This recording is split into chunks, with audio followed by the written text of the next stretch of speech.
Ô,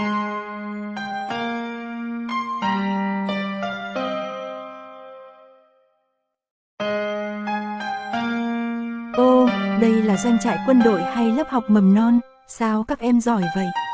Tác phong gấp chăn gọn gàng và rất quân đội nhé. Những hình ảnh này là giờ ngủ dậy của các bạn lớp mẫu giáo 5-6 tuổi D2 trường mầm non Hưng Đạo đấy. Các bạn nhỏ hãy cùng học gấp chăn gọn gàng sau khi ngủ dậy cùng lớp mẫu giáo 5-6 tuổi D2 nhé.